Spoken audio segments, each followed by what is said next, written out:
Hello বন্ধুরা, পরমা শ্বশুরবাড়িতে চলে এলো এবং বরণডালা সাজিয়ে কাকিমণি তাকে বরণ করে নিল। বিস্তারিত জানতে হলে ভিডিওটি না টেনে সম্পূর্ণ দেখতে থাকো। আগামী পর্বে দেখা যাবে যে বিয়ে কমপ্লিট হওয়ার পর বাড়িতে চলে আসে বউ নিয়ে অভ্র ও তারপর দেখা যায় পরমাকে বলা হয় বরণ করে তারপর সাদা শাড়ি বিছিয়ে দুধ আলতা পা ভিজিয়ে বাড়ির ভিতর প্রবেশ করার জন্য।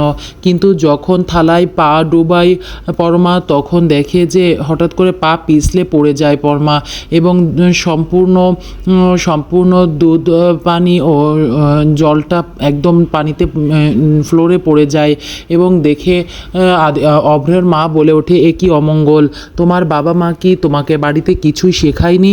কথা বলার পর পাশ দিয়ে অভ্রর মার যে মামি শাশুড়ি ছিল সে বলে ওঠে যে তুমি আর কোনো কথা বলো না, তুমিও কি কম অমঙ্গল নাকি?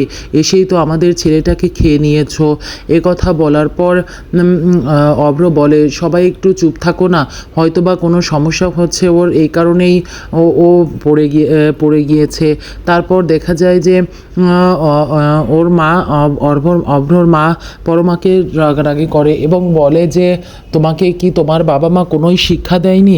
তুমি সামান্য একটু পাও দিতে ঠিক মতো পা দিয়ে এই বাড়িতে ঢুকবে, এটাই পারছো না?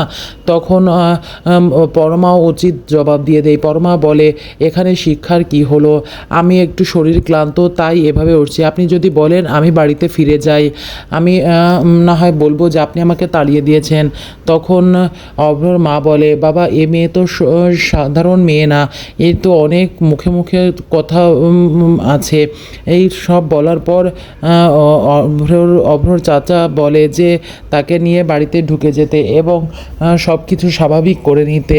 তারপর ওরা ঘরে ঢুকে যায়। ঘরে ঢোকার পর ওদেরকে বসতে দেওয়া হয়।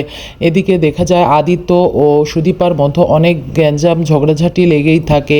তারপর আদিত্যকে কোনোভাবেই ধন্যবাদ জানাতে চায় না সুদীপা এবং বলে যে এটা ভগবান করেছে, আপনি কিছুই করেননি। আপনি যদি কিছু করতে চান তাহলে এই গ্রাম নবীনপুরকে আপনি বাঁচান। আপনি কেন বিয়ে খেতে বাড়িতে চলে গেলেন? এখানে যদি আমার কোনো বিপদ হয়ে যেত তাহলে কে এর দায়ভার নিত? আপনি কোন সেন্সে চলে গেলেন? আপনার কি উচিত হয়েছে যাওয়াটা? যেহেতু এখানে অনেক বড় রিস্ক আছে, তারপরেও আপনি কিভাবে যান? আমি কোনোভাবেই আপনাকে ধন্যবাদ দেব না, কথা বলল। বন্ধুরা, পরবর্তী নতুন ধামাকা ও আপডেট জানতে হলে আমার চ্যানেলটিকে সাবস্ক্রাইব করে লাইক শেয়ার কমেন্ট করে পাশে থাকুন।